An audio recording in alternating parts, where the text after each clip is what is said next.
अस्सलाम वालेकुम लिब्राज, मैं हारिस अज़मी प्रोफेशनल एस्ट्रोलॉजर आपकी खिदमत में हाज़िर हूँ इस हफ्ते की एस्ट्रोलॉजिकल रिसर्चेज़ लेकर। ये वीक 7 जनवरी से ऑन 14 जनवरी तक चलेगा। एक ख़बर है सिर्फ इस वीक में, मरकरी रेट्रोग्रेड होगा 14 जनवरी को, और उसकी रेट्रोग्रेशन की वजह से कुछ सेक्टर्स ऑफ लाइफ में आपकी स्ट्रगल इन्हेंस हो जाएगी। बट अदरवाइज बहुत सारे प्लैनेट्स ऐसे हैं जो आपको फेवर करें। सब तफसील बयान करता हूँ। मरकरी की रेट्रोग्रेशन 14 जनवरी को होगी। 21 दिन की रेट्रोग्रेशन है, 4 फरवरी तक चलेगी।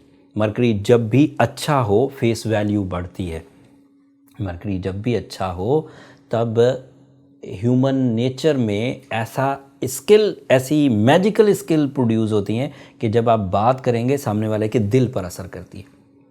मरकरी अगर अच्छा हो तो उसकी वजह से focus skills, memory abilities, concentration, accuracy, high vision, ये सब माइंड से रिलेटेड जितनी भी एबिलिटीज़ हैं वो बढ़ जाती।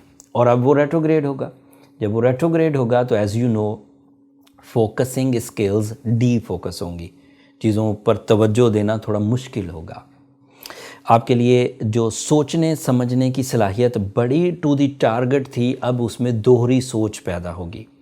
एंड जो पब्लिक इमेज बहुत इजीली लोग आपके बारे में अच्छी राय कायम कर लेते थे लिब्राज, वो अब थोड़ा सा ऐसा हो सकता है कि वो अपोजिशन मूड में हों या कंप्लेंट्स करें। इसके दो जो इनडायरेक्ट डैमेजेस हैं उनमें एजुकेशनल फैक्टर में भी थोड़ी वीकनेस आती है। 9th हाउस को भी ये रिप्रेजेंट करता है एंड चीज़ें इतनी आसानी से समझ नहीं आएंगी।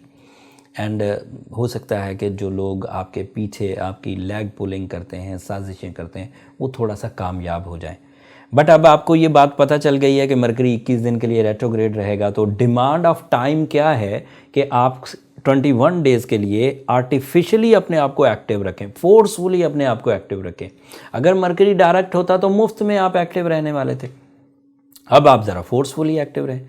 सदा तो बहारें नहीं रहती, कभी स्लो डाउन होता है, कभी बंदा तेज़ हो जाता है। So this is a time जब 14 जनवरी के बाद आपको अपनी माइंड स्किल्स को एक्टिव रखना होगा, या फिर आपको आर्टिफिशियली एक्टिव करना होगा। उसकी रेमेडी मैं एंड पर दे दूंगा। एंड अनफॉर्चुनेटली लिब्रा, आपका जो रूलिंग प्लैनेट है वीनस, वो पिछले साल 19 दिसंबर से ही रेट्रोग्रेड चल रहा है और 28 जनवरी तक रेट्रोग्रेड रहेगा। अगर किसी भी स्टार का रूलिंग प्लैनेट रेट्रोग्रेड हो तो उसकी फितरत में कुछ कमियां आया करती हैं। उसका रवैया कॉम्प्रोमेटिव हो जाता है, वो अपने हक नहीं मांग पाते, उनकी अट्रैक्शंस भी स्लो हो जाती हैं। बस ये 2 रेट्रोग्रेशंस हैं जिनको आपको क्लियर करना। जब मैं रेमेडी दूंगा तो ये दोनों ही रेट्रोग्रेशन एक ही रेमेडी से रिकवर हो जाएंगी। आपका सन अच्छी फॉर्म में है, सूरज की अच्छी फॉर्म आपको यकीनन फ़ायदा देगी। वो 4th एंगल पर है, that is a angle of stability, that is a angle of material advantages, that is angle of some pleasures of life, some comfort. Gadget से कंफर्ट आए, मतलब आप गाड़ी अच्छी खरीदें, मोबाइल अच्छा या घर अच्छा, ये इस तरह के material advantages. And peace of mind, जो नॉन मटीरियली बंदे के अंदर सोचें चलती हैं वो पॉजिटिव रहें। दोनों तरह से आपको सुख आएगा। फिर आपके लिए मार्स की पोजीशन बहुत अच्छी है, वो 3रे एंगल पर है। अगर मार्स अच्छे एंगल पर हो तो लाइफ पार्टनरशिप, फैमिली वेलफेयर, मोहब्बत का इजहार करना अच्छा रहता है। एंड मोहब्बत के इजहार का जवाब देना, मतलब प्रपोज़ल आया है तो प्रपोज़ल्स को एक्सेप्ट करना या उसके बारे में कोई फ़ैसला करना अच्छा रहेगा। सो ज़्यादातर चीज़ें ऐसी हैं जो एक दूसरे को काउंटर करनी है। वीनस कमज़ोर हुआ तो इमोशनल साइड कमज़ोर हो सकती थी, लेकिन मार्स ने कवर कर देना है उसको। एंड मरकरी कमज़ोर हुआ तो सूरज उसको कवर कर देगा, तो ज़्यादा प्रॉब्लम नहीं आएगी। लेकिन अगर ज़्यादा प्रॉब्लम आना लग जाए, आप सेंसिटिव एंड की तरफ जा रहे हों, लॉस एंड की तरफ जा रहे हों, या ऐसी प्रॉब्लम्स में इन्वॉल्व हो रहे हों जिसको आप अपनी ह्यूमन एबिलिटी से रिकवर नहीं कर पा रहे, तो फिर आपको सूरज शम्स पढ़नी चाहिए। बीइंग अ लिब्रा, अगर आप येलो सफ़ायर पहने, अगर आप रूबी पहने, अगर आप ओपल पहने, अगर आप पर्ल्स पहने, ये ऐसे स्टोन्स हैं जो आपके लिए फ्रेंडली बिहेव की वजह बनेंगे और इन क्राइसिस से आपको निकाल लेंगे। लेकिन अगर कोई लिब्रा ऐसा है जो सूर्य शम्स भी पढ़ता हो, रूबी या ओपल भी उसने पहना हुआ और फिर भी ठीक ना हो रहा हो, तो फिर वो बहुत ज़्यादा टाइम इसमें ज़ाया ना करे, फिर उसको अपने नेक्स्ट स्टेप ऑफ ट्रीटमेंट की तरफ जाना चाहिए Libra. Next step of treatment का जो पहला लेवल है वो ये कि अपनी पर्सनल डायग्नोसिस की तरफ जाइए। पर्सनल डायग्नोसिस हमेशा आपको बेनिफिट देती है समझने के लिए, आपकी अपनी सलाहियतों को, टाइम बिहेवियर्स को, अवेलेबल एबिलिटीज़ को। उसके लिए नंबर नीचे चलते रहते हैं, इन पर रब्ता करके आप अपने लिए टाइम ले सकते हैं। और वो फ्री फोरम नहीं है, ये बात तो आपको अंदाज़ा है। अब ये बातें जब आप अपने डायग्नोसिस के बाद आपको पता चल जाए कि आप एक सेंसिटिव लिब्रा हैं, तो फिर उससे जो नेक्स्ट स्टेप की ट्रीटमेंट्स हैं वो प्रिस्क्राइब आपको करना आसान होगा, अफेक्टिव रहेंगी, इजी रहेंगी। अच्छी खबरों में एक और अच्छी खबर आपके लिए कि आपका जुपिटर अब आपके थर्ड एंगल पर आ चुका है, आपके सिक्स एंगल पर आ चुका है, सॉरी, और वो थर्ड एंगल को भी रिप्रेजेंट करता है। जुपिटर अगर सिक्स एंगल पर हो तो इसकी वजह से आपके गवर्नमेंट से रिलेटेड काम, कानून से रिलेटेड काम, बॉसेस से रिलेटेड काम, सीनियर से रिलेटेड काम लकीली डन हो जाएंगे। मतलब आपकी थोड़ी सी एफर्ट्स आपको बड़ी कामयाबियाँ दे सकती हैं।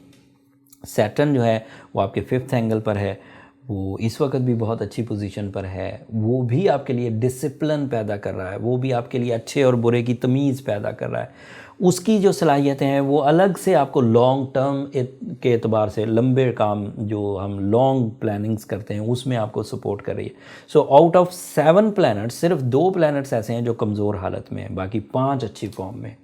5 का अच्छी फॉर्म में होना यकीनन उन 2 की कमज़ोरियों को दूर कर देगा, लेकिन फिर भी वो अगर थोड़ी सी भी पिंच आपको कर रहे हैं, थोड़ी सी भी आपको ट्रबल दे रहे हैं, तो उसे रिपेयर कर लेना ही अच्छा है लिब्रास, एंड होपफुली आप इसे रिपेयर कर लेंगे।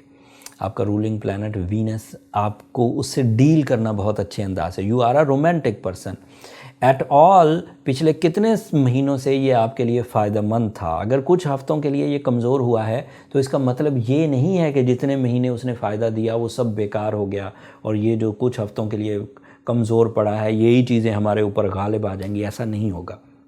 जो अच्छाई का दौर था उस दौर में आपने जो कनेक्शंस प्रोड्यूस किए, जो लव अटैचमेंट्स की, जो सोल एक्सचेंजेस की, जो प्लेजेंट मूड्स बनाए, ये कुछ दिनों की कमज़ोरी उन्हें थोड़ा कम कर सकती है, डिलीट नहीं कर सकती, डिले कर सकती है, बट डिस्ट्रॉय नहीं कर सकती। लिहाजा अगर आप थोड़ा सा अपने आप को समझ कर चलें, अपनी फितरत को, अपने अवेलेबल फ्यूल्स को, तो मेरा ख्याल है आप इसे जल्द रिकवर कर जाएंगे। अगले हफ्ते सूरज एक नए एंगल पर जाएगा, that is 3rd week of January, and हर ही तीसरे हफ्ते में, हर ही महीने के तीसरे हफ्ते में सूरज अपना एंगल बदल देता है। एंड सूरज की एंगुलर चेंजेस लाइफ पर बहुत गहरा असर छोड़ा करती है। वो किस तरह का असर होगा वो तो तफसील अगले ही हफ्ते बयान करूँगा, क्लू इस हफ्ते मैंने दे दिया। अब मुझे इजाज़त दीजिए लिब्राज, अगर मेरी ये रिसर्चेज़, अगर मेरी ये गिवन जो इन्फॉर्मेशन है आपकी ज़िंदगी में इतने से भी काम आए तो अपनी दुआओं में मुझे ज़रूर याद रखिएगा। आपकी दुआएं मेरे लिए इस दुनिया का भी आखिरत का भी सबसे कीमती सरमाया है। चैनल को ज़रूर सब्सक्राइब करिएगा, आपकी सब्सक्रिप्शन हमारी हौसला अफजाई की वजह बनती है। अगले हफ्ते तक के लिए अल्लाह ने के बाद।